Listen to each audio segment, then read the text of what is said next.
Hey everyone, welcome back to Popular Podcasts Summarized in 5 minutes, where we break down the biggest insights from the world's top podcasts so you can absorb the best lessons without the fluff. Today, we're diving into The Diary of a CEO featuring the powerhouse entrepreneur Alex Hormozi. If you don't know who Alex is, he's built multiple eight-figure companies, helped thousands of business owners scale, and has a no BS approach to making money. In this episode, he breaks down exactly how to go from zero to millions. And trust me, these insights are gold. Let's get into it.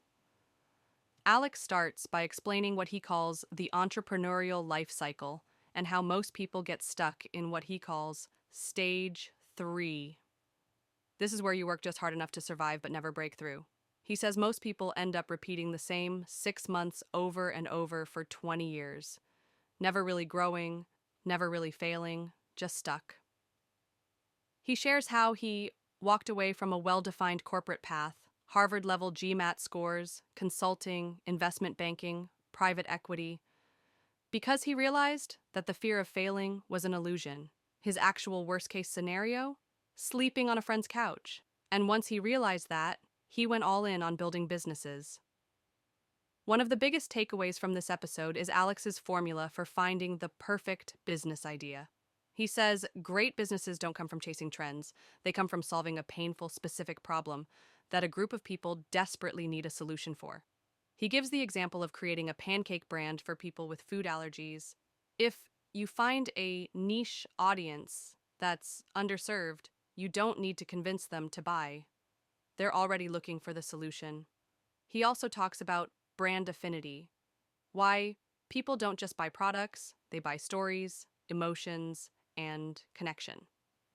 He uses the example of Prime Energy and Nike, both companies that dominate their industries, not necessarily because they have the best product, but because people feel attached to the brand.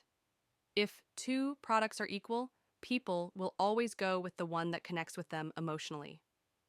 Now, let's talk about scaling. Alex is all about systems. He says the biggest mistake new entrepreneurs make is relying on trial and error instead of repeatable processes. He built his businesses by creating checklists for everything, and once he had a system that worked, it was just about scaling it. This is how he went from struggling to making tens of millions in revenue. He also breaks down his 3-part growth formula. Every successful business only has 3 levers. 1. Get more customers. 2. Increase the amount each customer spends. 3. Reduce risk so customers keep coming back. If you're stuck in your business, chances are you're not optimizing one of these 3.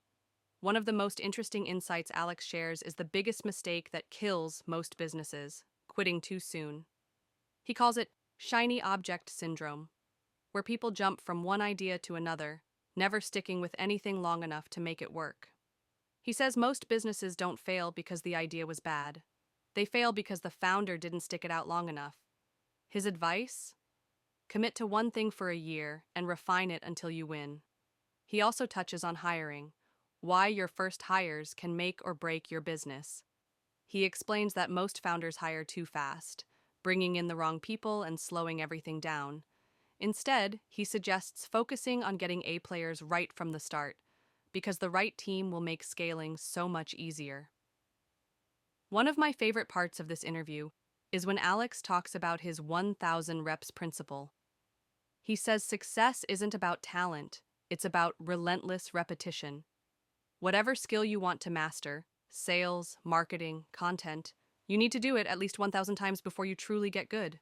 He emphasizes that it's not just about doing the reps, but analyzing what works, tweaking your approach, and refining over time. Another massive insight?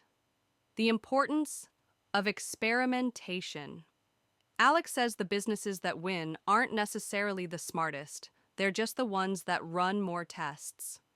Instead of trying to get everything perfect on the first try, successful entrepreneurs constantly experiment, tweak, and refine until they hit the jackpot. And finally, he touches on something deep: the psychology of success. He says, People assume once they reach a certain level of wealth, they'll be happy. But the truth? Meaning isn't something you find, it's something you create. He built his companies not just to make money, but to create freedom. Freedom of time, freedom of choice, and the ability to do what truly matters. Alex's journey from nearly broke to running multiple eight-figure businesses isn't about luck. It's about mindset, execution, and sticking with one thing long enough to master it.